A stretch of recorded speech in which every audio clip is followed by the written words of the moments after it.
Bonjour, bonjour et bienvenue dans ce Café Psynaps. Bienvenue, bon café à vous. Et voilà, j'en vois plein qui nous rejoignent. Je vous laisse arriver tranquillement. On démarre. Aujourd'hui, on va parler de quelque chose de fantastique, un outil de valeur, un outil de typologie de valeur qui est assez fabuleux, qui me passionne depuis des années. Et pour vous parler de cet outil-là, je ne vais pas être seul. Jean-Charles va être avec moi. De ce côté ou de celui-là, je ne sais pas. Et bonjour, me voici. Bonjour, et moi aussi je suis très content d'être là aujourd'hui pour parler de la spirale dynamique de Graves. Et moi j'ai découvert ça, je vais commencer par une histoire. J'ai découvert ça dans une formation Synapse. Oui, j'ai découvert ça en technicien hypnose. Incroyable. Mon formateur à l'époque c'était Philippe Vernois.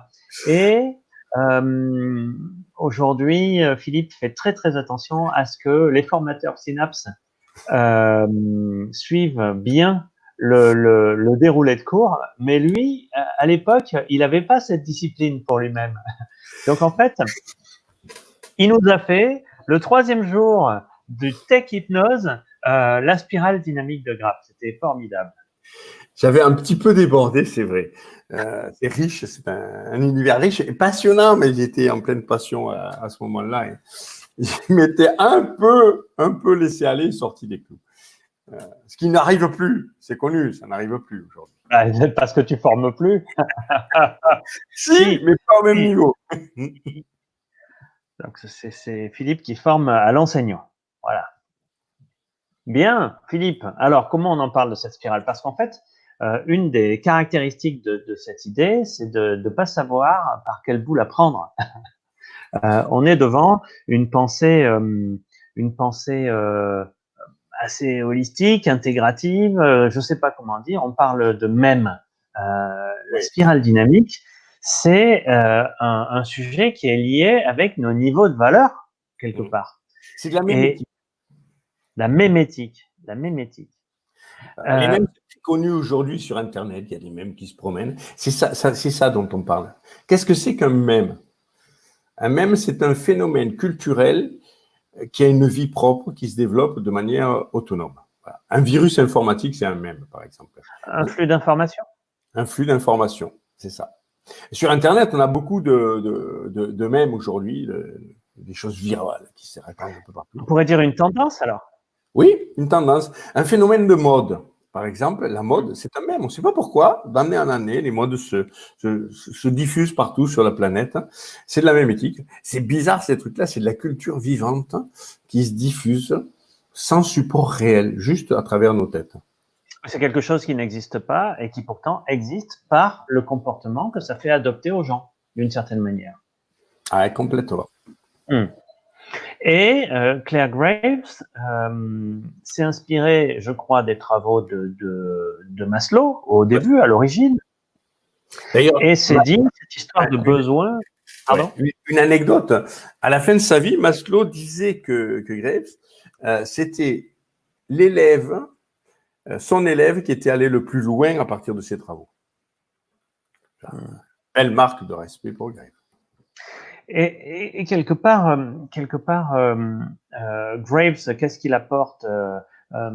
Déjà, il parle plus spécifiquement en termes de besoins, il parle en termes de système de valeurs successifs.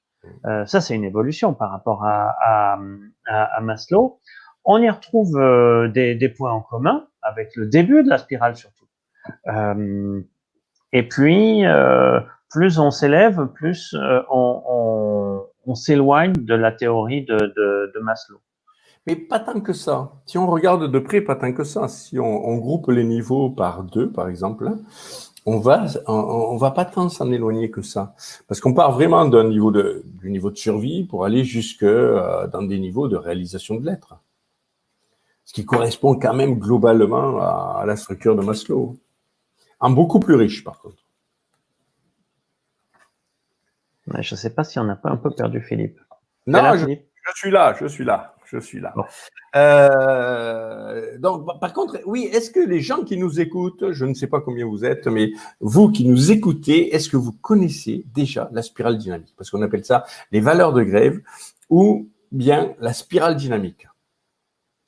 Donc, si vous connaissez, dites-le nous. Dites-le nous. Savoir si on a un public qui est un peu formé à ça. Bonjour Philippe Popote, je suis toujours ravi de voir que Philippe est avec nous. Mais peut-être qu'il faut qu'on prenne quand même les fondamentaux. Les fondamentaux, c'est on est devant une spirale de, allez, on va dire 6 niveaux de base. 6 niveaux de base. Tu as la planche qui va bien, je crois. Oui, je voudrais préciser que c'est pas des niveaux en réalité. Moi, je le dessine comme des niveaux quand je le dessine, parce que je sais pas très bien dessiner. C'est vraiment une spirale. Je vais vous afficher une spirale, et c'est comme un génome, vous voyez. C'est de l'information qui se complète. C'est des morceaux d'information qui s'agrègent, ce qui fait que le niveau qu'on pourrait considérer comme au-dessous, en réalité, non. C'est une chaîne d'information qui n'a pas de niveau au-dessus. Il y a juste un complément d'information qui vient se greffer à chaque fois. Et on peut voir ça comme des niveaux. C'est plus simple à expliquer comme ça, comme des niveaux. Je vous affiche un petit, voilà, hop. Je l'affiche en gros, peut-être, je ne sais pas comment on fait. Voilà, parfait. Voilà, je ne sais pas si vous le voyez bien. Vous voyez, c'est vraiment une spirale avec, on la symbolise par des couleurs parce que c'est plus facile avec des couleurs. Voilà. Je vais revenir à deux avec Jean-Charles. Voilà. Voilà. Moi, il y a une histoire que j'aime bien, qui est assez courte, qui raconte l'histoire d'un bonhomme à qui il arrive une succession de choses et à chaque fois, comme il a un problème, il cherche de nouvelles solutions. Et je trouve que c'est une bonne manière d'illustrer la spirale. Ça commence, c'est un bonhomme qui est tout seul dans la savane et qui doit se débrouiller tout seul pour vivre, pour manger, pour tout ça. Et il se dit quand même, c'est assez problématique d'être tout le temps tout seul pour survivre. Peut-être que si on se mettait à plusieurs, si on restait dans une cellule familiale ensemble, ça marcherait mieux. Donc ils se regroupent et ils font les choses à plusieurs. Ils distribuent le travail à faire et du coup ça résout quand même pas mal de problèmes. Mais cette structure un peu familiale, elle a un poids. On peut pas exprimer son individualité. Alors il se dit mais et si j'exprimais mon individualité, moi je suis plus fort que les autres, pourquoi j'aurais une voix, pourquoi c'est les anciens qui prendraient les décisions pour tout le monde, un peu comme l'Indien dans le comment ça s'appelle ce film avec Kevin Costner, tu sais, où l'Indien danse avec les loups. Le jeune Indien en a marre que ce soit les vieux qui prennent toujours la décision. Et du coup, là, on rentre dans le niveau rouge. J'exprime mon individualité et puis comme je suis plus fort, c'est moi qui fixe ma loi. Alors ça résout des problèmes. Ça résout le problème de j'ai besoin de m'exprimer, mais ça en crée des nouveaux. À chaque fois, chaque évolution résout des problèmes, mais en apporte des nouveaux. Et là, les nouveaux, c'est peut-être un petit excès de violence, un petit excès d'utilisation de la réponse guerrière. Comment on pourrait faire pour résoudre ça? Tiens, et si on définissait un petit peu mieux ce qui est bien et ce qui est mal? Bonne idée, voilà. Et du coup, on va dans le niveau bleu et on met la morale en place. Qu'est-ce qui est bien, qu'est-ce qui est mal? Une notion d'arrière-monde et notamment une notion, ce sera mieux après, dans la vie qui suivra celle-là. On reste gratis demain. Oui, on reste gratis demain au paradis, si tu as respecté la morale. Mais et là, ça génère encore une nouvelle frustration. Nouvelle frustration, c'est quoi? C'est oui, mais et maintenant? Est-ce qu'il n'y a pas moyen d'avoir une meilleure vie ici et maintenant, tout de suite, matériellement. Et ça, c'est le orange. C'est le orange qui arrive à cette idée, mais très humaniste. L'humain mérite d'être pris individuellement en considération. Alors ça résout ce problème de demain. Oui, Philippe? Ouais, dans le vrai sens humaniste, c'est-à-dire celui des Lumières. Oui, c'est ça. C'est d'ailleurs l'apogée de la pensée orange. Enfin, la genèse de la pensée orange, c'est le siècle des Lumières. Et une fois de plus, on génère de nouveaux problèmes. Tiens, l'apogée du orange, c'est la révolution industrielle et problème consommation, usure de la planète. Et là, on a la pensée verte qui émerge en réponse à ce problème. Pensée verte. Ensemble, on va trouver des solutions pour sauver la planète. Et la vision que l'être humain n'est pas une machine à produire. Ben oui, c'est aussi une machine à ressentir. À ressentir, c'est une machine à ressentir. Dans la richesse de ses émotions. Et la pensée verte apporte encore des solutions, mais elle a aussi son lot de problèmes, et notamment le fait que pour prendre des décisions, ça prend beaucoup de temps, parce qu'il faut que tout le monde soit d'accord. Ah, et parce que chez les Verts, si quelqu'un n'est pas d'accord, on reprend la discussion. Hein, il faut que tout le monde soit d'accord. Et puis, si t'es pas comme eux, ça se passe mal. La pensée verte, c'est une pensée où si tu me ressembles, je vais être très bien avec toi, mais si tu me ressembles pas, tu sors de mon groupe, tu n'es pas intégré, tu es exclu. Donc ça génère pas mal de problèmes d'exclusion, la pensée verte. Énormément. Et la réponse, oui. la réponse, c'est jaune. C'est jaune, et là, du coup, pensée jaune, il n'y a pas de bien, il n'y a pas de mal.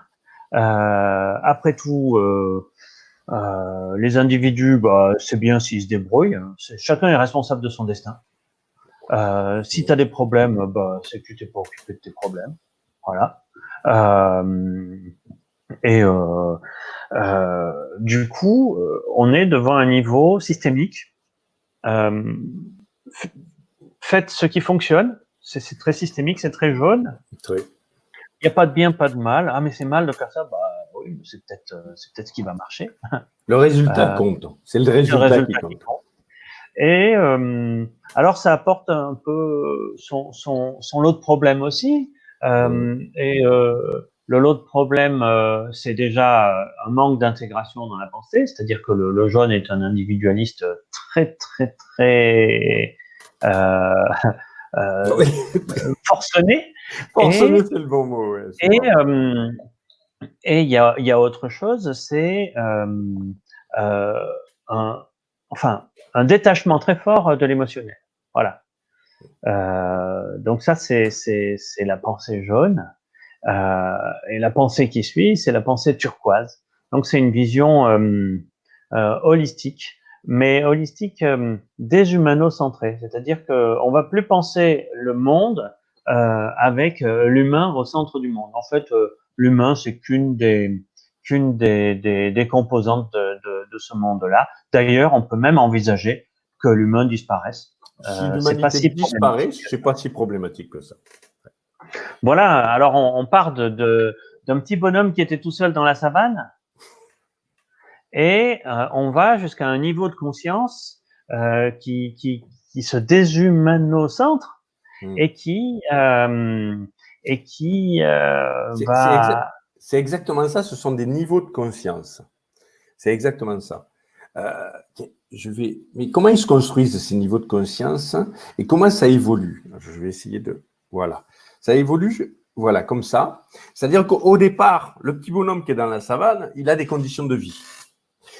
Ces conditions de vie vont lui faire se formater une forme de pensée. À travers ce développement de la pensée, de la conscience, il est conscient de son environnement, il va pouvoir à ce moment-là commencer des pratiques comportementales, l'agriculture, la fabrication de poteries, des choses comme ça, qui vont l'amener à améliorer, à changer ses conditions de vie. De ces conditions de vie, forcément vont entraîner un changement dans la pensée. Aujourd'hui, on ne pense pas de la même façon que pensaient nos arrière-grands-parents, parce que nos conditions de vie ont changé. Et notre pensée s'est développée à travers ces conditions de vie, qui génèrent de nouvelles pratiques. On vient d'entrer dans l'ère de l'information. On n'est plus dans l'ère de l'agriculture. Donc, les pratiques et les pensées doivent s'aligner sur cette ère de l'information. Là, on est à cheval entre deux ères, une ère industrielle et une ère de l'information. On est bien rentré depuis déjà pas mal d'années dans l'ère de l'information, mais elle n'a pas gagné tout le monde. Tout le monde n'est pas encore conscient qu'on a franchi cette étape. Donc, on est dans les pratiques et les outils avec Internet, avec ce qu'on fait aujourd'hui, qui nous amènent dans cette nouvelle ère de l'information, donc dans un changement de conditions de vie d'où va émerger ou émerge en permanence de nouvelles formes de pensée qui elles-mêmes vont générer des nouveaux outils, générer des nouvelles conditions de vie. Et c'est comme ça que le franchissement se fait, un accroissement de l'information. Et générer de nouvelles résistances. Oui, tout à fait. Ah oui, parce que chaque fois, on ne vit pas dans des mondes parfaits, donc on va générer automatiquement des inconvénients à ce nouveau mode de pensée, ce nouveau mode de vie qui génère, lui, un nouveau mode de pensée. Donc, voilà. On peut dire que, d'une certaine manière, avant, quand on avait un bon ami, on lui conseillait un bouquin. Aujourd'hui, on lui conseille un bon tweet. C'est une évolution du mode de vie, c'est un peu ça, quelque part. Non, mais le fait qu'on soit rentré dans un monde de l'information, bon, nous, de temps en temps, on conseille des bouquins, c'est vrai, mais ouais, mais l'objet livre est en train de disparaître. Il y a des gens qui en pleurent, mais c'est un fait. L'objet livre, le livre, ou c'est un objet, ou c'est un support à une connaissance. Ou un savoir. Attention, je fais la distinction entre savoir et connaissance. C'est pas la même chose pour moi. Souvent, le livre est un support à un savoir. Moi, j'ai une immense bibliothèque, tu le sais. Pour autant, je ne l'ai pas avec moi. Parce que transporter une bibliothèque, c'est lourd. Pour l'instant, moi, je massicote mes livres, je les scanne et je les ai avec moi sur un disque dur. Ce qui me permet d'avoir accès à la totalité de ma bibliothèque, où que je sois. Comme je voyage beaucoup, c'est très pratique. Mais c'est un changement de pratique. Aujourd'hui, ce qui change énormément, c'est Internet. Par exemple, Internet nous apporte un accès à la connaissance. Alors, il y a beaucoup de fakes, il y a beaucoup de réalités aussi, il y a beaucoup de choses. L'accès à la connaissance, il n'a jamais été aussi facile qu'aujourd'hui. Et ça, c'est un immense changement. Avant, moi, je me rappelle quand j'étais jeune, je devais aller à la bibliothèque municipale. Donc, j'allais à la bibliothèque emprunter des livres. Aujourd'hui, et c'était limité en nombre de livres, évidemment. Il fallait y aller souvent. Aujourd'hui, on a accès par Internet, sans bouger de chez soi, à quasiment la totalité de la connaissance mondiale. Vous voulez vous abonner à des revues scientifiques, à des publications scientifiques, à des publications de recherche par Internet, ça marche très bien. Vous avez accès à toutes ces banques de données. Jamais on a vécu une époque où la connaissance a été aussi, et c'est vraiment aussi facile. On est vraiment rentré dans un monde de l'information. C'est un vrai changement de paradigme. En moins de 50 ans, on a vécu une transformation sociétale colossale de ce côté-là. Mais ça me fait penser on peut remettre cette notion de partage de l'information et de maîtrise de l'information elle-même, disons connaissance, dans la dynamique de la spirale. Si tu mets le dernier schéma que tu allais, oui. Voilà, celle-ci. Donc on a le premier niveau, les deux premiers niveaux. Le premier que j'ai décrit, l'individu dans la savane archaïque, la subsistance, mais je subsiste seul, c'est-à-dire que si je trouve un arbre plein de figues, je vais me le boulotter. Pourquoi ? Parce que si je me le boulotte pas, demain il y a les babouins qui vont passer et ils vont tout manger. Donc je vais me faire péter le ventre. D'ailleurs, ça nous fait penser que la boulimie est un comportement archaïque que Sapiens a plus longtemps eu que évité. Oui. C'est pour ça qu'il faut penser que c'est une chaîne d'information qui se complète, pas qui s'abandonne. On parlera des émergences après. Ensuite, toujours dans le niveau subsisté, il y a la pensée magique qui naît de par la société, la petite société animiste, avec le chaman qui voit son émergence à ce moment-là, et pensée magique d'une part, et d'autre part le culte des ancêtres. Pourquoi les anciens ont le pouvoir? Parce qu'en fait, à ce moment-là, on n'a pas de livre, on n'a pas d'écriture, donc on doit préserver les anciens parce que c'est eux qui savent les solutions à apporter quand il y aura un problème. Alors, le problème, c'est qu'ils ne connaissent que des solutions à des problèmes qu'ils ont déjà eus. Et quand quelque chose de nouveau arrive, eux, ils n'arrivent pas à donner de réponse.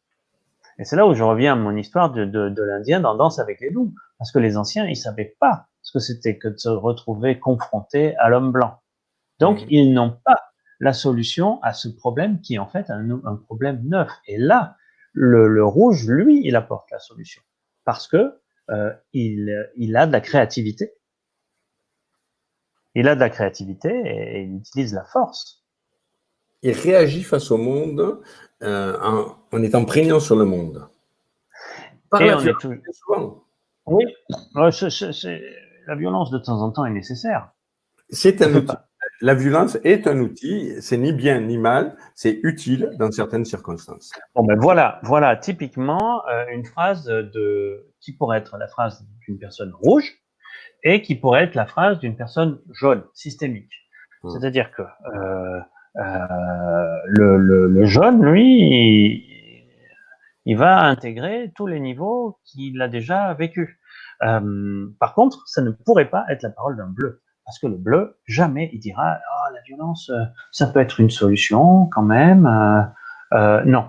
En fait, le bleu, il a tout mis en œuvre pour mettre en place un nouveau système d'information, système de pensée, système une nouvelle mode où la violence est mal. La violence, c'est mal. Oui. C'est une punition. La violence est vue comme une punition dans le système bleu. Elle est utilisée, l'Inquisition par exemple, le système, utiliser la violence, c'est la carotte et le bâton. On rase gratis demain, donc au paradis, vous aurez plein de choses gratuites et fabuleuses pour vous, mais si vous êtes mal, vous allez souffrir. Il y aura de la violence sur vous, ici ou après. Alors, je vois une question de Sophie. C'est juste pour comprendre les gens, comment l'utiliser? Oui, parce que c'est vrai, pour le moment, oui. On est en train de faire de la culture générale, là. Hein. Oui. Ça fait ouais. Une case mémoire prise en plus dans votre cerveau, mais pourquoi faire? Alors, pourquoi faire? Ça sert à comprendre plein de choses. Ça sert à le modèle de développement de la spirale concerne nos sociétés. Et pour quelqu'un qui reçoit un cabinet, par exemple, vous comprenez à quel niveau, à quel stade de valeur l'individu appartient. Quand vous comprenez ces comportements qui sont mis en œuvre, à quel stade de valeur ils appartiennent, vous avez deux façons de l'utiliser. Soit l'individu lui-même appartient à ce niveau de valeur-là. Et vous n'allez pas tenir le même langage en cabinet à quelqu'un qui a un système de valeurs, par exemple vert, jaune, bleu, orange. Les valeurs qui sont derrière vous servent à être efficace en cabinet. Quand vous avez déterminé à quel système de valeurs il appartient, vous pouvez être respectueux de ce système de valeurs et intervenir avec un maximum d'efficacité, sans faire de bourde. Et sans casser sa carte du monde. Tout à fait. Surtout pas casser sa carte du monde, la respecter et l'utiliser pour l'aider à aller mieux. Et ça, c'est un levier fantastique quand vous comprenez comment il fonctionne, ce système de valeurs-là. Deuxième chose, si vous n'êtes pas de ce système de valeurs, comme c'est un génome, que c'est une information qui grandit, vous pouvez localiser dans les problèmes que vit la personne, des problèmes qui sont liés à ce qu'on appelle des émergences. Parce que si cette information, vous n'êtes pas dans ce système, par exemple, vous êtes dans un système vert, vous vivez avec des valeurs vertes, mais comme vous avez l'autre information en vous, il se peut qu'à des moments, eh bien, il y ait des flashs de ce système de valeurs antérieur que vous avez toujours en mémoire, toujours dans votre code génétique d'information, qui viennent vous déstabiliser dans votre vie.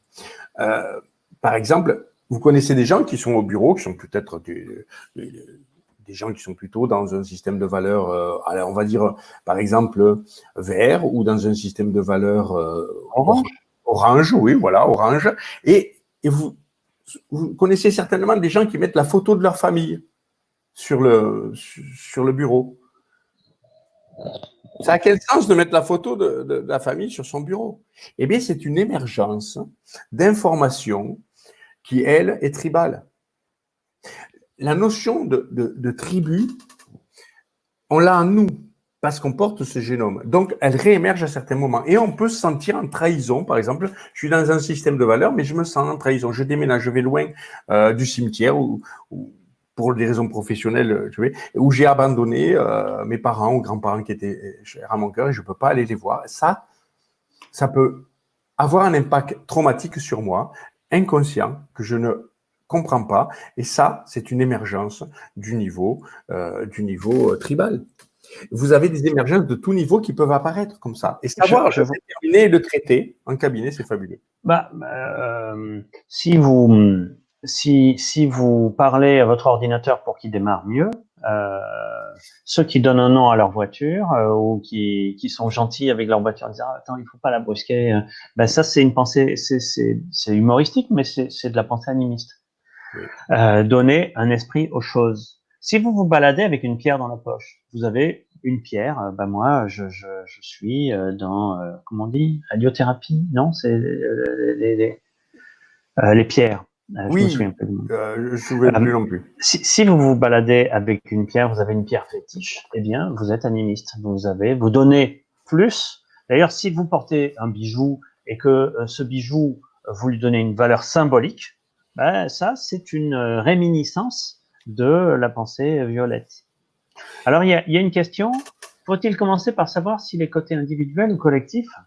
Alors, non. Et remets le schéma peut-être, non? Oui, je vais remettre le schéma.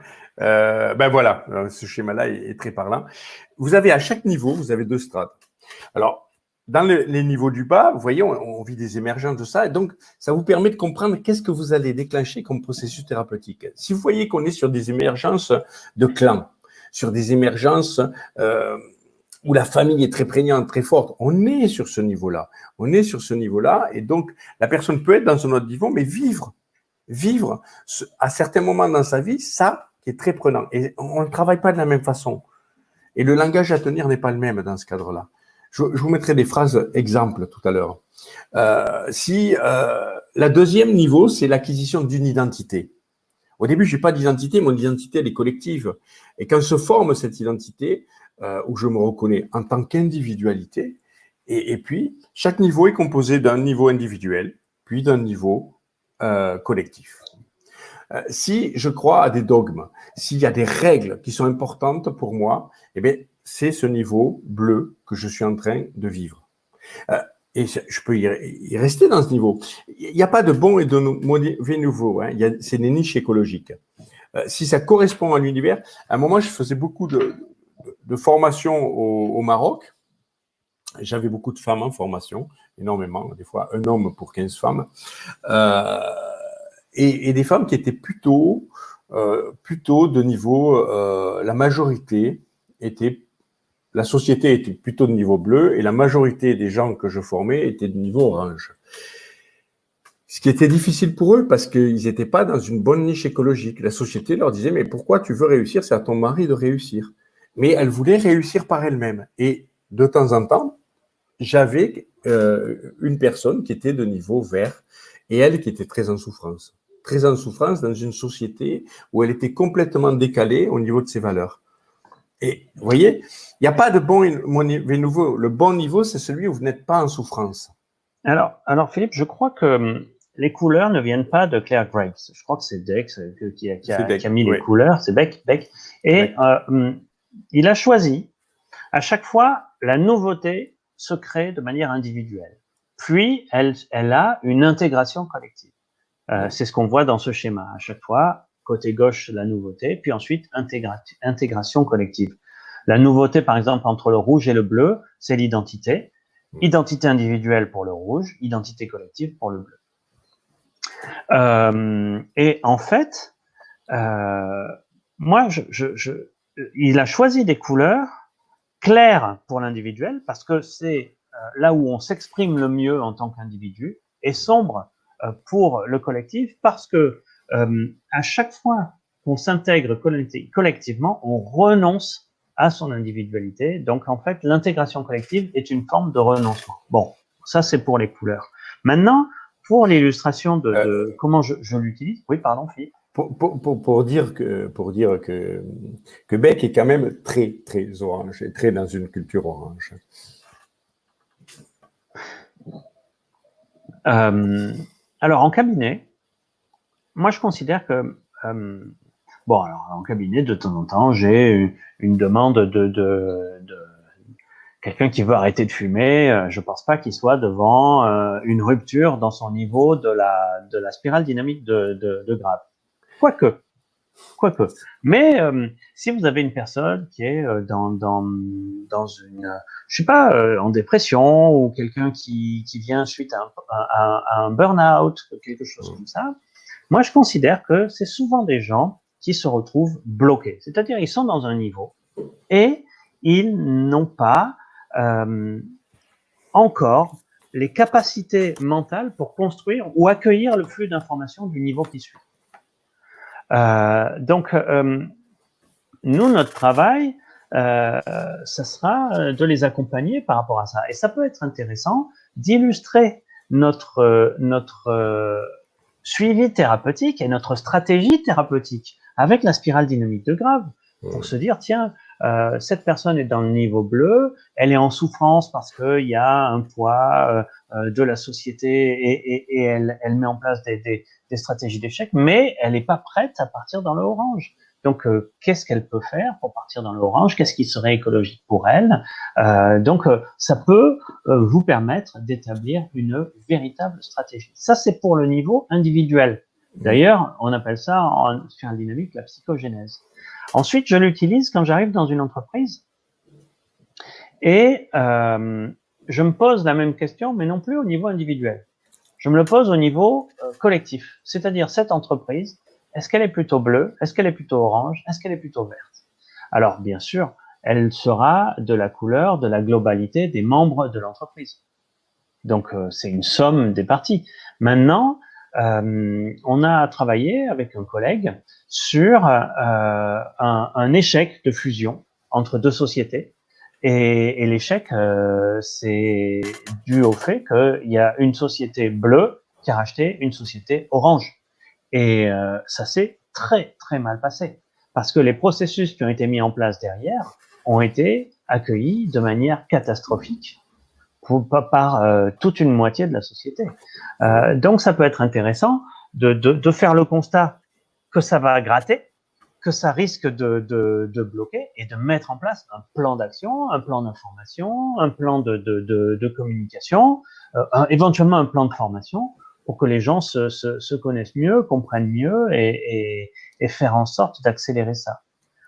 Il y a d'autres exemples, mais peut-être Claire Graves, je crois, a accompagné Nelson Mandela pour l'ouverture de l'Afrique du Sud à la fin de l'apartheid. Et si ça permet une compréhension de nos sociétés, de ce qui se passe, des processus de transformation de nos sociétés, c'est vrai, ça le fait. Par exemple, je vous citerai après. Ça permet aussi de comprendre le développement de l'être humain. Vous voyez, tous ces stades, l'être humain ne fait que reproduire des schémas. Donc, nos sociétés reproduisent les schémas de notre développement. Le petit enfant, quand il est nourrisson, il est à un stade du nourrisson, donc dans le stade de survie, dans le stade beige. Par la suite, il fait corps avec sa mère, corps avec jusqu'à... Lui, sa mère, c'est la même chose, c'est fusionnel. Donc là, il est dans le stade violet. Puis arrive le moment, vers les 3 ans environ, le moment, vous savez, le moment du non. Mais c'est ce stade-là, c'est j'acquiers une identité, j'acquiers un pouvoir. Le pouvoir de dire non. Il y avait une banque qui avait ça, le pouvoir de dire non, comme publicité à un moment. C'était pas le pouvoir de dire oui? Ah, peut-être c'est oui, mais comme ils disent souvent non, je pensais que c'était plutôt non. Mais là, vous voyez, et du coup, il dit non à tous les coups pour affirmer son identité. Et c'est là qu'il faut lui laisser assez de place parce qu'il va construire sa sûreté de lui à ce moment-là. Et pour autant, il faut imposer des limites, certaines limites à un certain dosage pour qu'ils puissent se développer harmonieusement plus tard. Ça, c'est une construction d'identité à ce moment-là. On est dans la construction d'identité. Puis vers 11 ans, 10, 11 ans, vous avez la maîtresse, elle a dit qu'il fallait traverser dans les clous. Papa, t'as pas traversé dans les clous là. T'as pas mis ta ceinture. Ouais. C'est pas limité à 80. Ouais. Le moment de la règle, ça, c'est la phase de construction de l'identité. Vous voyez comment elle se met en place dans le développement de l'être humain. Par la suite, avant, on avait l'accès à la première paye, l'accès à la première réalisation, au premier emploi, le premier argent qu'on produisait soi-même. On est dans l'orange à ce moment-là, on traverse cette phase de croissance de l'orange. Et avant, vers 40 ans, il y a eu toute une mode d'aller élever des chèvres dans le Larzac. Bon, ça a un peu passé de mode, mais c'était ça, changement de vie, s'apercevoir qu'on avait produit toute sa vie pour pouvoir en changer. L'orange, il y a l'adolescence aussi. Oui, il y a l'adolescence. L'adolescence. Oui, jusqu'à l'adolescence, c'est très orange, je m'affirme. C'est moi, je décide. Et puis, à 40 ans avant, on allait élever des chèvres dans le Larzac, un retour à la nature. Bon, aujourd'hui, vous voyez comment ça s'accélère. On accédait au vert à 40, 45 ans avant, quand on s'était fait virer de son poste parce qu'on coûtait trop cher. Donc, il y avait un changement d'existence sur d'autres valeurs qui se mettaient en place.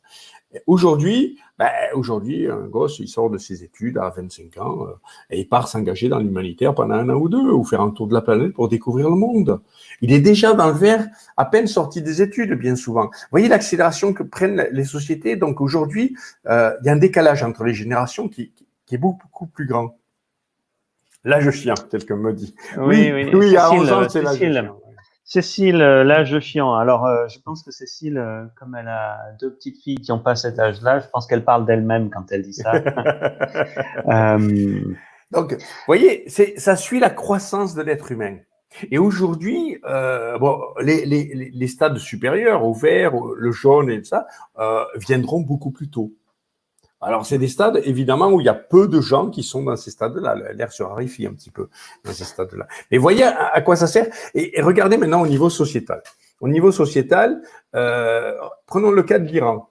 On a le cas, c'est un cas très célèbre, mais on peut prendre la Tunisie aussi, qui est un peu sur le même cas, mais en mieux, en plus rapide. L'Iran, on a une société rouge, avec des chefs de guerre à une époque. Les Américains, pour des raisons économiques, veulent remettre le Shah en place, mettre le Shah d'Iran en place et le financent pendant des années pour des massacres et des choses comme ça. Donc, on passe du rouge à une société dont la réponse qu'a voulu apporter les Américains était orange. Ça marche pas. On peut pas sauter un niveau. On peut pas sauter un niveau dans le développement de l'être humain. On peut pas sauter un niveau dans le développement de nos civilisations. Donc, du coup, qu'est-ce qui se passe? Jimmy Carter. Donc, on a sauté le bleu. On a sauté le niveau bleu. Jimmy Carter, qui arrive au pouvoir, voit qu'il y a des carnages, voit qu'on finance ça à outrance et il n'a pas ces valeurs-là. Il a plutôt un fond vert, dans le fond, Jimmy Carter. Et donc, qu'est-ce qu'il fait? Il coupe les finances. Qu'est-ce qui se passe? On ne peut pas sauter un niveau. Donc, qu'est-ce qui se passe? Le chat saute.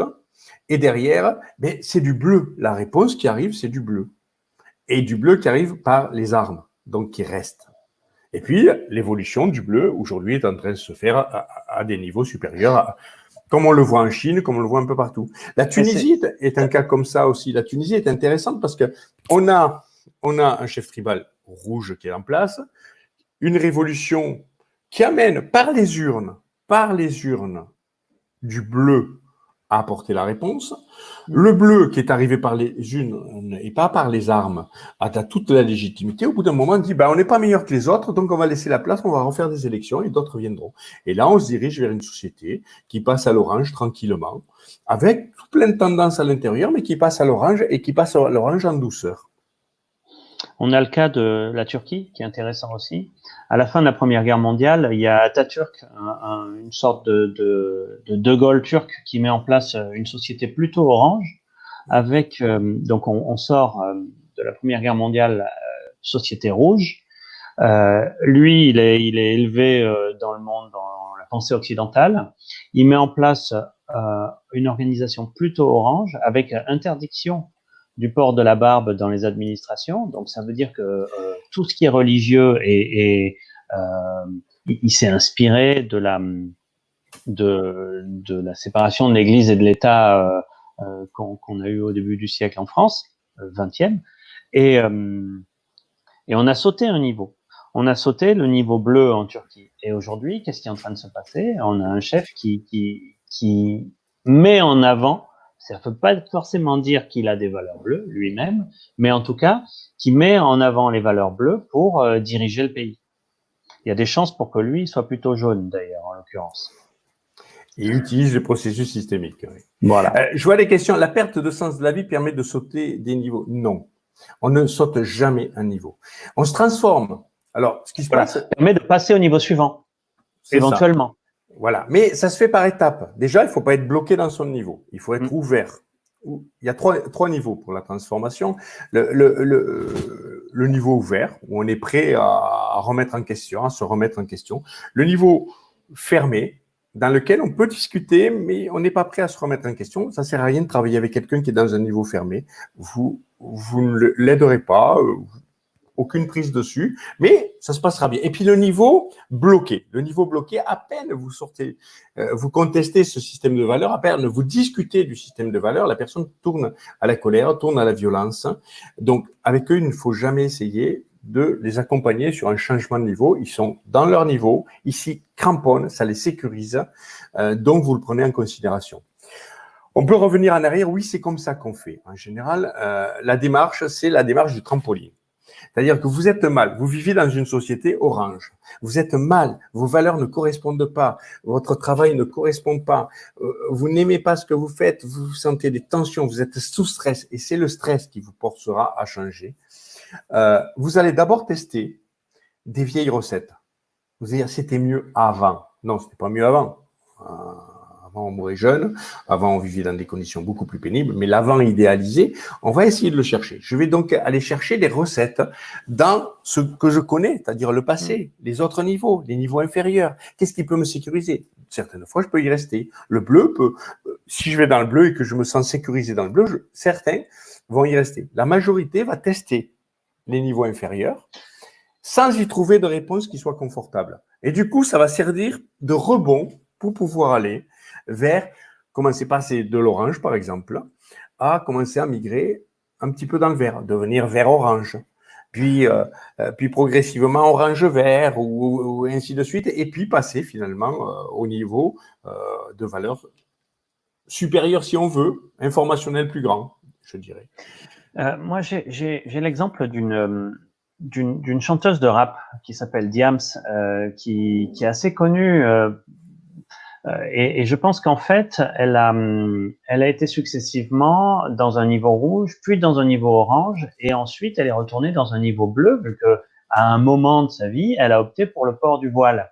Beaucoup de gens ont dit mais c'est une régression, mais en fait, c'est pas une régression, c'est un passage obligé. De là où elle venait, c'était important pour elle de s'intégrer à une pensée collective. Et puis, au niveau du changement, pour ce qui concerne le changement de niveau, Claire Graves, il disait, on vit dans le niveau le plus bas possible dans lequel on est confortable.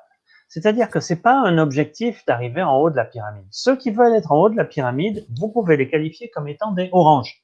C'est la caractéristique du orange de vouloir être mais moi je suis jaune, moi je suis turquoise. En fait, non, il est orange. S'il veut être en haut de la pyramide, il est orange. Il est orange. Donc en fait, si vous vivez confortablement, si vous êtes bien, vous n'avez aucune raison de changer.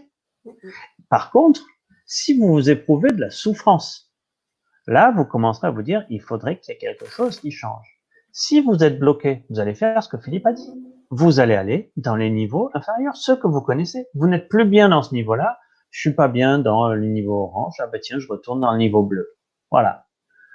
Vu que c'est ce que je connais, que ça a marché. Et c'est souvent une manière de revenir au orange en disant, ah ben non, maintenant ça y est, je me souviens pourquoi je suis parti du bleu. Donc je reviens dans le orange et puis je vais construire cette possibilité de passer dans le vert, et ainsi de suite. Je vois quelqu'un qui pose la question, quel est le mode d'expression du jaune? Regardez, je vais vous montrer. Je ne sais pas comment elle diffuse. Attends, c'est ça, voilà, comme ça. Je vais le mettre en grand pour qu'on puisse lire. Voilà. Regardez ces phrases. Celui-là, il n'est pas de la famille, il n'y a rien à faire là. Voilà une phrase typique. Je ne sais pas si on m'entend là quand je parle. Oui, on t'entend bien. Oui. Oui. Voilà une phrase typique du niveau tribal, du niveau clan. Et ça, c'est des émergences de niveau clan. Allez, moi, la seconde, elle me plaît bien. Ouais, dans la vie, il y a les dominants et les dominés, et je préfère être un dominant. Bon. Voilà. Elle est pas mal, non? Ouais. Ça, c'est du rouge. C'est du rouge. Ceci est une faute, et Dieu, ou le parti, le communisme, par exemple, ces idéologies-là, le marxisme, le maoïsme, c'est du bleu. Et une certaine forme de nationalisme. Ah oui, c'est du bleu. Le nationalisme, c'est du bleu. Saura te châtier, réprimer, car tout est organisé au mieux par Dieu ou le parti. Je te laisse la suivante. Tous les êtres doivent être respectés dans leur intégrité. Aidons-nous les uns les autres à soigner nos blessures et à nous développer dans le respect de chacun. Ça, c'est chouette, ça. C'est du vert. On a sauté l'orange. Mince. Faire cette activité correspond plus à mes objectifs d'augmentation de la rentabilité de mes investissements. Je sers aussi mes intérêts et augmente mes profits. Je sers ainsi mes intérêts et augmente mes profits. Ça, c'est, vous voyez, des phrases typiquement typées en orange. L'argent, c'est juste une ressource, une énergie. Agissons de manière fluide, sans projet, mais porté par une éthique et un enthousiasme. Science et spiritualité ne sont que les aspects différents d'une même quête de vérité. Ça, c'est du jaune. Alors, tu as dit le mot éthique. Moi, je voudrais rebondir dessus. Non, allez, on fait la dernière phrase. Ouais. La mort n'est qu'une transformation. Le je n'est qu'une illusion. Bon, c'est du turquoise. C'est du turquoise. Regardez sur les niveaux. En cabinet, du rouge, vous en aurez pas forcément beaucoup. En général, quand vous avez, j'arrive pas à passer sur la vision à tous les deux. Je dois pas être sur le bon. Voilà, ouais, je suis pas sur le bon. Voilà. En cabinet, du rouge, vous n'en aurez pas beaucoup. Quand vous avez du rouge en cabinet, c'est qu'il vient contraint par un juge ou quelque chose comme ça.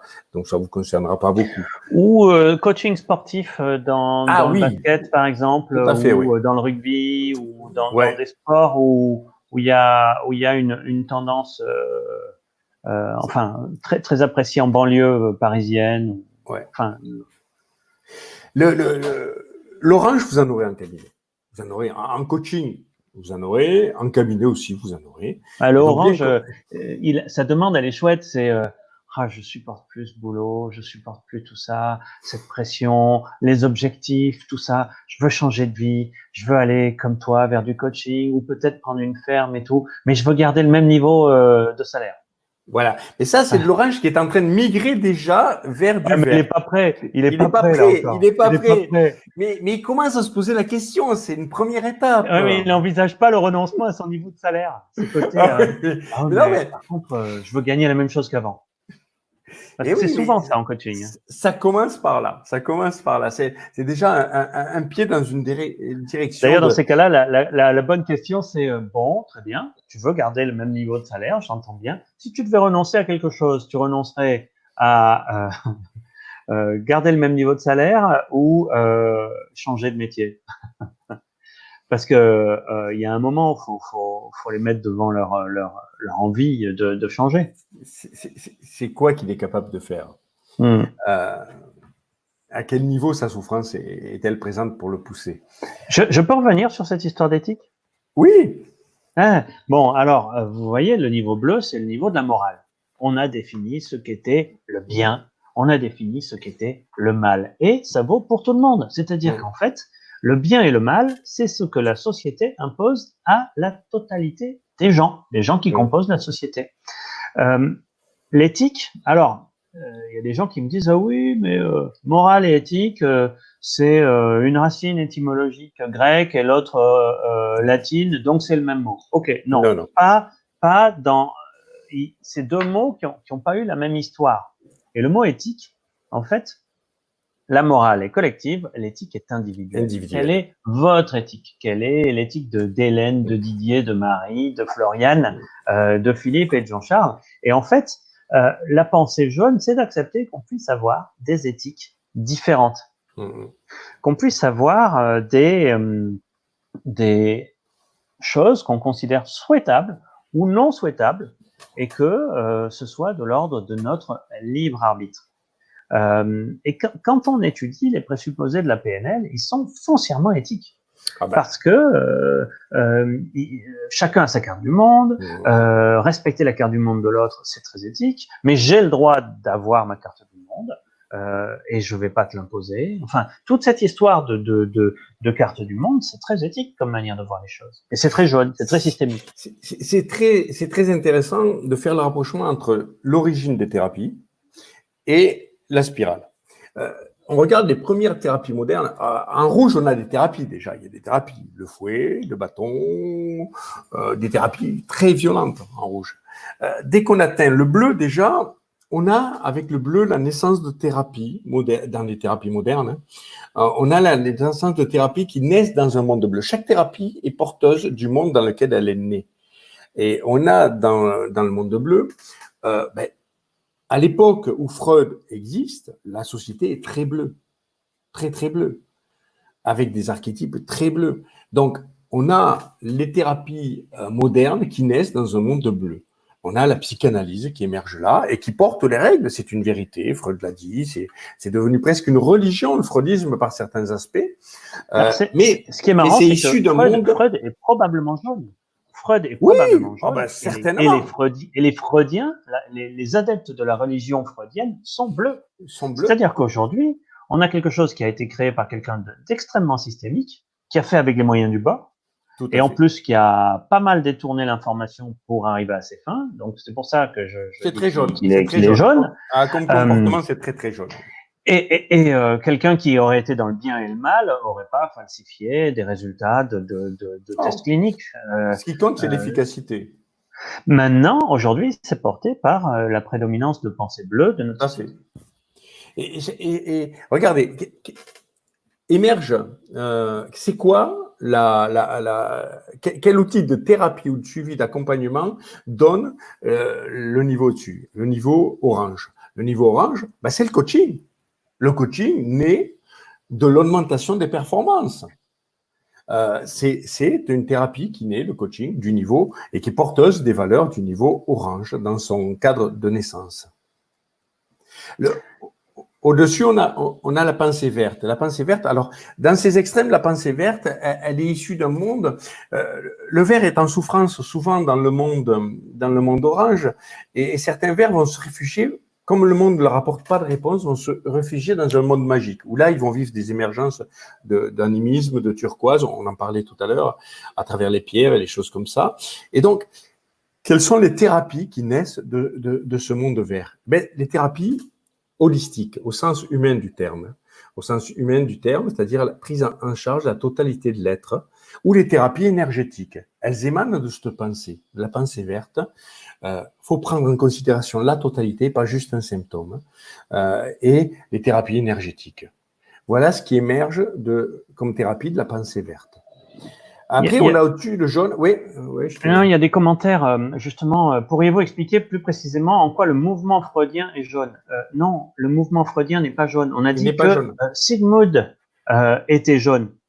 Mais le mouvement freudien, à partir du moment où quelque chose s'organise en mouvement, c'est-à-dire suit avec des règles du jeu, à partir de ce moment-là, il y a une pensée dogmatique qui se met en place, et là, on devient bleu. Donc le freudisme canal historique, si je puis dire, est une pensée bleue, très bleue. Par contre, ce qu'on a dit tout à l'heure, c'est que Freud lui-même, pour construire son système, il a été extrêmement jaune. Ouais, jaune, tout à fait. c'est quoi la thérapie qui émerge du monde jaune, qui est porteuse de valeur? Ben, c'est la systémie. C'est une vision du monde systémique. Le jaune a une vision du monde systémique. Donc, du coup, c'est la systémie. C'est tout ce qui est la PNL. L'hypnose est entre deux mondes. L'hypnose est entre deux mondes, suivant comment elle est portée. Elle appartient au monde vert ou au monde jaune. Mais la pensée systémique, la PNL, par exemple, est issue d'un monde qui est le monde jaune, clairement. D'ailleurs, ça me permet de rebondir sur un des commentaires. Deux partenaires amoureux qui ne sont pas dans la même couleur sont-ils compatibles? D'une manière générale, on peut s'interroger sur l'utilisation de la spirale dynamique dans la thérapie de couple. Il y a des couples qui étaient dans le même niveau quand ils se sont mariés. Et je pense qu'il y a un bon nombre de divorces qui sont dus au fait qu'une des deux personnes a changé de niveau et que l'autre a une détestation pour ce niveau et vice-versa. Je ne suis pas en train de vous dire que dès que quelqu'un change de niveau, ça n'est plus possible d'eux. C'est pas ça le fonctionnement. Ça peut être accompagné. Maintenant, c'est intéressant de s'intéresser au niveau de valeur de chacun des deux membres du couple pour voir comment la compatibilité peut s'organiser. Quelqu'un qui est dans le vert va détester son conjoint si il reste dans le orange. Et une détestation très très appuyée. Oui. Donc ça va pas être simple si les deux ne se comprennent pas. Et il y a moyen qu'ils se comprennent. Alors, je réponds à une question. La sophro, oui, c'est vert. La sophro, c'est vert. Ça n'est tôt, c'est pas systémique. Ça n'est assez tôt. C'est une adaptation de l'hypnose. Je suis sophrologue au passage, entre autres. Et donc, c'est une adaptation de la vision de Caicedo qui est un rejet du monde orange. Donc, oui, c'est vert. C'est vert. C'est vert assez normé parce que culturellement, c'est lourd à porter pour Caicedo d'un certain côté. Mais c'est vert. Autre chose, il faut bien comprendre chaque niveau. Prenons les niveaux les moins archaïques, prenons les niveaux qui commencent au bleu. Le bleu, il y a une vérité ultime. Voilà, dans le bleu, il y a une vérité indépassable, un plafond qui est une vérité ultime, c'est la parole divine ou la parole du parti. Et ça, c'est une vérité absolue, c'est sécurisant. C'est sécurisant et c'est indépassable. Donc, il faut bien comprendre que l'être humain est inférieur à ce plafond de verre qui est au-dessus. Donc, on a une vision de l'être humain comme inférieur et dépendant d'une parole, d'un indépassable. Dès qu'on est dans l'orange, la clé de l'orange, c'est moi. C'est un peu tout pour ma gueule, l'orange, quelque part. L'extrême de l'orange, c'est un peu tout pour ma gueule. Mais c'est lui qui fait avancer nos sociétés, qui les construit économiquement. Mais après, il y a une pensée très individualiste. C'est moi qui compte, surtout dans l'orange. On peut le voir comme ça. Après, en réaction à ça, il y a une pensée collective du même niveau, qui est ensemble. Ensemble, ce qui compte, c'est l'ensemble de ce que vivent les êtres humains. Ça, c'est du vert. Ce qui compte, c'est ensemble, quelles sont les émotions que nous vivons. Et il faut prendre en considération chaque émotion, chaque être humain.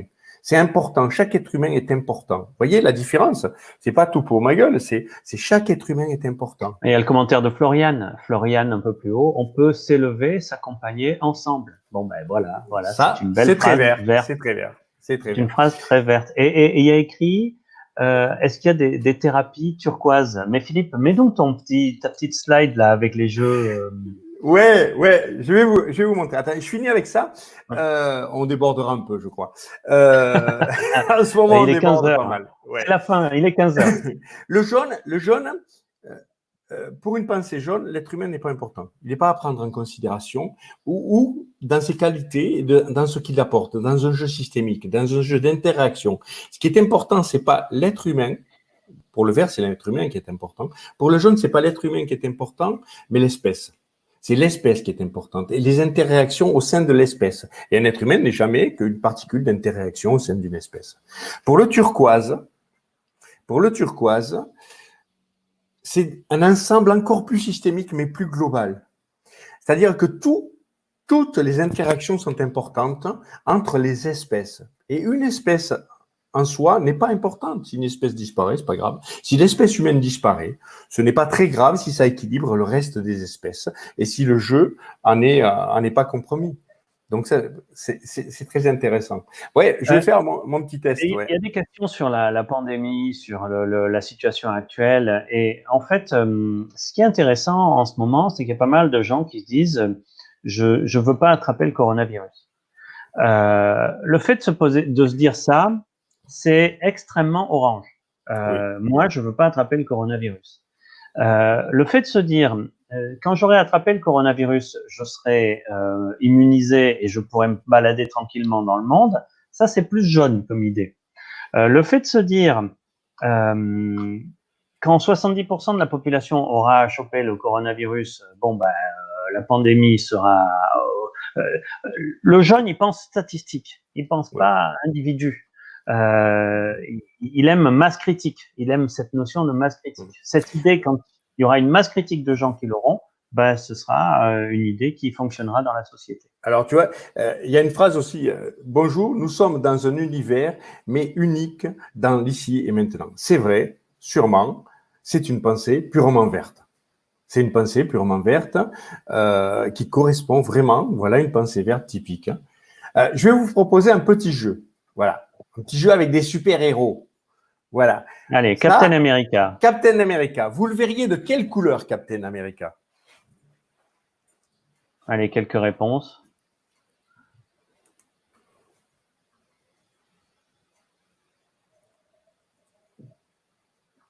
Est-ce que les réponses arrivent?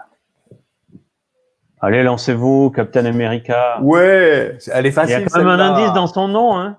Ah ouais. Bon, vous séchez là? À 40 secondes de délai, on me dit pour les réponses Skype, ouais. Bleu. Oui, bleu, effectivement, Okay. c'est du bleu. Qui a mis vert pour Captain America? Mais non, ah non, Captain America, il est mais pas c'est du vert. bleu. La il règle, est bleu. C'est très fermé, Captain America. C'est vraiment bleu. Et puis la symbolique du bouclier, le bouclier, c'est très. Je viens protéger par rapport à la violence. Moi, je suis le protecteur. Oui, Stéphane Dini, si tu n'avais pas dit bleu, toi, tu aurais. Ouais. Il y a une des phrases typiques de Captain America dans un des films où il dit un dieu, moi je ne connais qu'un seul dieu, il ne s'habille pas comme ça. Allez, le suivant. Le suivant. Alors, le suivant, Iron Man. Alors, Iron Man, de quelle couleur vous le verriez, vous? Bon, c'est un scientifique. Milliardaire. Il a un peu de fric. Ok, très bien.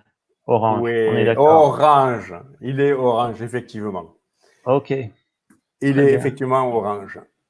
Ah, maintenant, Doctor Strange. Doctor Strange. De quelle couleur vous verriez Doctor Strange?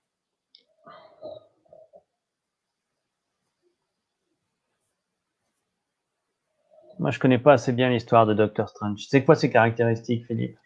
Ah, c'est le protecteur de l'univers. Et il fait attention à toutes les variations qui puissent se produire dans l'univers, qu'elles aillent dans le bon sens, qu'elles ne détruisent pas l'univers. Il est un peu plus difficile peut-être celui-là, effectivement. Alors, c'est l'idole de Cécile. Mais c'est parce qu'il est beau. Alors non, il n'est pas vert. Je vois beaucoup de réponses vertes. Il n'est pas vert. Il n'est pas vert. Il est jaune, clairement. En fait, le vert, il s'intéresse. Systémique. Ouais, en fait, le vert, il s'intéresse plutôt au bien-être du groupe qu'au bien-être de l'univers.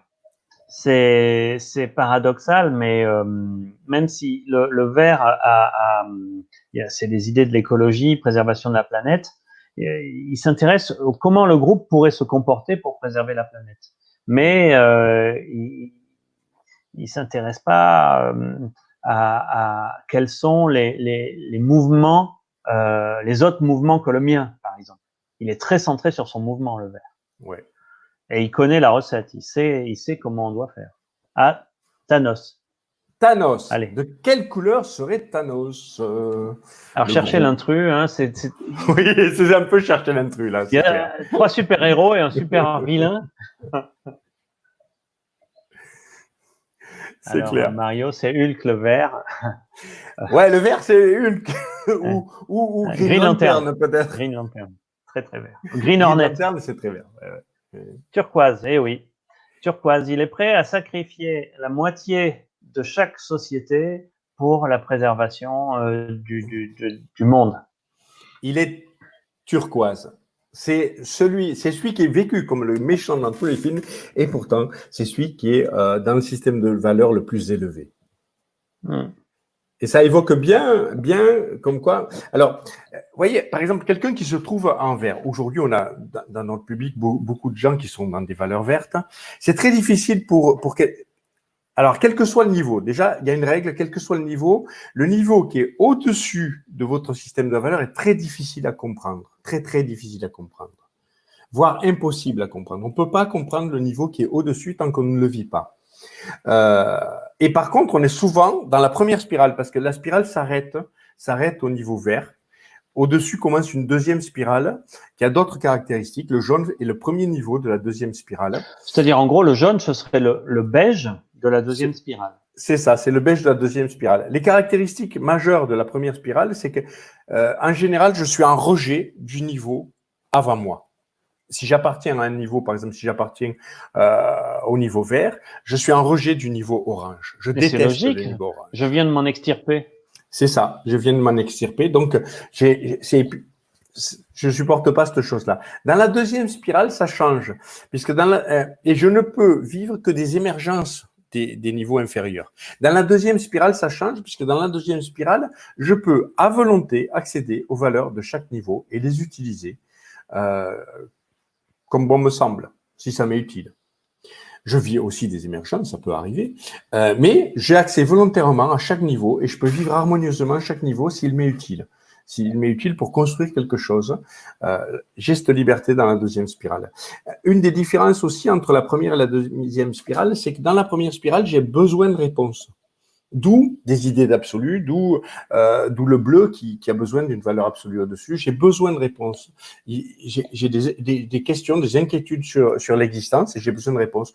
Le vert qui rejette les dogmes se construit souvent un syncrétisme en prenant un petit bout d'une réponse d'une religion à une autre, d'une philosophie, et se fabrique un syncrétisme. Dans la deuxième spirale, il y a l'absence de besoin de réponse. Dans un niveau systémique, les réponses ne peuvent pas exister. Puisque c'est un ensemble d'interactions systémiques, il ne peut pas y avoir de réponse. S'il y a des questions, et les questions, il faudrait qu'il y ait des réponses. Donc, il ne peut pas y avoir des questions, il y a juste des choses pas expliquées ou pas encore expliquées. Il y a une croyance dans la science et dans la spiritualité. Attention, je ne parle pas là des zététiciens. Les zététiciens, c'est du bleu, c'est du dogme. La zététique, ça fait clairement partie soit de l'orange pur, soit entre l'orange et le bleu. Non, la zététique, c'est dogmatique, c'est presque une religion aujourd'hui. Et non, là, on a une alliance. Il n'y a pas de conflit entre science et spiritualité. Il n'y en a pas. Il y a une vision plus globale des choses dans le jaune. Donc, il n'y a pas un besoin de réponse. Les choses ne sont pas expliquées, elles s'expliqueront un jour. Voilà. Ah, je vois Jean-Charles qui quitte ses écouteurs. Mais une seconde, je vais chercher une petite référence bibliographique. Ah, d'accord, ok. Bon, on a carrément débordé aujourd'hui. J'espère que vous nous suivez toujours, que ça vous intéresse toujours. Voilà. Si vous voulez aller plus loin, donc. Ce livre est excellent. Excellent. Un bon livre de vulgarisation qui s'appelle La spirale dynamique, Fabien et Patricia Chabreuil. Ouais. Voilà. Donc, il est très bien. Il y a pas mal d'exemples. Oui. Et il exprime bien dans notre société. Enfin, c'est vraiment extrêmement illustré. C'est pas les 2 premiers chapitres sont un peu compliqués parce qu'ils expliquent les concepts, mais après ils vont dans l'explication des différents niveaux. Pendant longtemps, on n'avait rien en français. Moi, j'étudiais sur des articles en anglais et des choses que j'ai récupérées à droite et à gauche, mais il n'y avait rien. Et maintenant, en français, on a quelques livres. Ça a été le premier publié. Il doit en être à la 4e ou 5e édition maintenant. Et il est vraiment très, très bien. Franchement, le corail, on dit. Ah ben, on n'a pas d'infos sur le niveau corail. C'est le niveau au-dessus du turquoise. Et tout ce qu'on sait, c'est le nom. Il y a très peu d'infos sur ce que pourrait être le niveau corail. En tout cas, ça n'a pas été proposé par Claire Graves. Non, du tout. C'est un nom qui a été évoqué comme ça, mais personne n'a émis d'hypothèse là-dessus. Voilà. Spirale dynamique. Voilà. Ben, je pense que peut-être qu'on peut se diriger tout doucement vers la conclusion. Oui, alors je voudrais afficher ça. Je voudrais afficher un unique parce que là, vous voyez c'est une projection. Je pense qu'elle est optimiste. Elle est largement moi, ce que j'aime optimiste. bien dans ce schéma, Philippe, c'est qu'on voit bien le côté mémétique. C'est-à-dire que si je suis vert, par exemple, je porte en moi le niveau orange, bleu, rouge qui pourront à tout moment faire des émergences. Tout à fait. Donc, c'est pas exprimé vraiment comme une spirale, mais le fait qu'un niveau soit une évolution du niveau précédent, je trouve que c'est bien représenté. Oui, tout à fait. Et ce qui est intéressant, c'est les pourcentages de population qui sont là. Et vous voyez que à partir du niveau de la deuxième spirale, à partir du jaune, ça devient pas grand-chose. Alors, il y a deux colonnes sur les pourcentages de population. C'est le pourcentage de la population qui est représentée par ce niveau et le pourcentage des gens qui détiennent le pouvoir. Donc, ça voudrait dire qu'aujourd'hui, on a une majorité dans la population de gens qui sont dans le niveau bleu, vu qu'on en a 40%, mais il y a 50% du pouvoir qui est détenu par des oranges. Et je pense que les chiffres peuvent être grossis, parce que je pense qu'il y a plus que 50% du pouvoir qui est détenu par du orange. Et quelque part, si je trouve qu'un très bon mouvement symptomatique qui exprime la spirale dynamique, c'est ce qu'on a connu l'année dernière avec les gilets jaunes. Parce que ce mouvement était indéfinissable à cause de sa composante systémique. C'est-à-dire que on avait plusieurs représentants de strates différents qui se sont alliés pour faire un mouvement. Mais dans le mouvement, il y avait du rouge, du bleu, du orange et du vert qui s'exprimaient. Les gens ne demandaient pas la même chose. Ça a donné la sensation d'une cacophonie, mais tout le monde était dans la rue. Donc c'est bien, quelque part, d'une certaine manière, le gouvernement en place est arrivé à mettre tout le monde d'accord sur le fait de sortir dans la rue, pas sur le fait de demander la même chose. Parce qu'il y a des gens qui disaient plus de solidarité et d'autres qui disaient moins d'impôts. Donc, on voit du orange et du vert qui s'affrontent. Beaucoup. Voilà. C'est typique. Et ça permet de comprendre l'être humain, la spirale, vraiment. Là, on a fait qu'effleurer le sujet. Mais d'avoir des prises de conscience, de se faire évoluer, c'est un outil fantastique d'évolution. Et de comprendre nos processus sociaux. Et de comprendre nos sociétés. Alors, on m'a dit le programme de la semaine. Voilà. Ben, un tea time. Laure nous fait un tea time. Et d'après ce que j'ai compris, c'est prendre contact avec son masculin sacré. Alors, son masculin sacré, c'est pas l'homme que vous avez à la maison. Hein. Je pense que le masculin sacré, c'est la part masculine que vous avez en vous. Et je le prends pour moi aussi. Et ensuite, le programme de la semaine. Donc, les cafés à 14h. Samedi, analyse transactionnelle avec Céline et Jando. Dimanche, à propos du déconfinement. Philippe et compagnie. D'ailleurs, c'est qui sera avec toi, Philippe, dimanche? Je ne sais pas encore. On sera plusieurs à vous souhaiter une bonne reprise. Très bien. Lundi. Je ne sais pas si on aura un thème particulier. Je ne sais pas encore. Lundi, auto-hypnose. Franck et Christophe. Mardi, hypnosexo. Fred Cantier et Laure Roussel. Ouais. Mercredi, l'aventure de la thérapie. Et je ne saurais pas vous dire ce que c'est. Enfin, alors, si, la thérapie, oui. Voilà ce qu'on va vous proposer après le déconfinement. Donc, on ne fera plus d'émissions. Les Tea Time vont s'arrêter. Cette semaine, les Tea Time vont s'arrêter. Après, on ne fera plus d'émissions le week-end. samedi, dimanche, on vous laissera vous reposer, ou revoir les émissions qu'on fera pendant la semaine, parce que pendant la semaine, on va continuer. Le lundi, on va continuer au moins jusqu'à la mi-juin avec l'auto-hypnose. Le mardi, les thèmes seront variés. Le mardi, ce sera une ouverture au bien-être. Une ouverture au bien-être où il y aura pas mal de thèmes qui vont défiler tous les mardis, un thème différent. Le mercredi, ça sera l'aventure de la thérapie. Alors, l'aventure de la thérapie, en réalité, c'est une covision. C'est-à-dire qu'on vous donnera une adresse sur laquelle vous allez poster vos questions de cabinet. Les cas qui vous posent problème, les questions que vous avez sur le cabinet, toutes les choses qui vous posent problème en cabinet ou que vous ne savez pas résoudre, les cas auxquels vous êtes confrontés.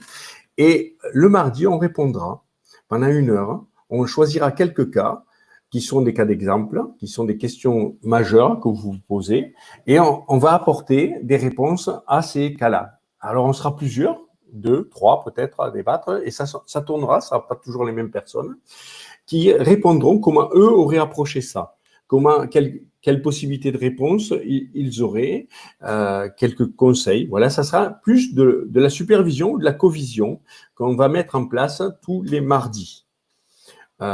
Tous les mardis, il y aura cette chose-là, donc, à partir de maintenant, au moins jusqu'à la mi-juin. Après, on verra, peut-être on continuera cet été. On ne sait pas encore. Mais jusqu'à la mi-juin, on va vous accompagner là-dessus sur un espace de supervision. Ça sera tous les mercredis, ça. Le jeudi, il y a un thème qui a été donné. Je ne sais plus ce que c'est que le thème du jeudi. Si, le coaching. Tous les jeudis jusqu'à la mi-juin, on va continuer avec le coaching. Okay. Et vous apporter des connaissances et des contenus. Et tous les vendredis, vous aurez Parole d'expert où on prendra un sujet en particulier et on essaiera de creuser ou de vous le faire découvrir. Alors, on avait dit qu'on ne parlait pas trop des formations, mais est-ce qu'on peut dire dans quelle formation on peut trouver la spirale dynamique? Parce que ce n'est pas si évident que ça à trouver dans notre cursus. Je crois que c'est un systémie. Ah bah je confirme, c'est un systémie. C'est thérapie brève intégrative. Thérapie brève intégrative, oui, tout à fait. Où là, vous avez des clés d'outils pour aller… Quand vous avez des outils pratiques, par exemple, l'hypnose, la PNL, sont des outils de mise en action, des outils pratiques en cabinet. Mais vous n'avez pas une vision d'ensemble. Dans ces outils-là, vous n'avez pas une vision stratégique sur le déroulement de la thérapie. C'est la systémique qui est une brique au-dessus qui vient vous apporter une vision beaucoup plus stratégique de ce qu'on peut faire, quels sont les enjeux, qu'est-ce que c'est. On est moins dans des outils, quoi qu'il y en a aussi, hein, il y a des outils de mise en place pratique dedans, mais on est plus sur des outils de développement de la notion de thérapeute et de développement de la notion de thérapie et de thérapie stratégique notamment. Je crois qu'il faut qu'on rentre dans l'antenne, je crois. Il est 15h18. Oui, on a beaucoup débordé là. On est bien. Hein. Ah, le sujet est passionnant. Donc, je vous dis à très bientôt. À demain, probablement. Et synapsez-vous. Synapsez-vous.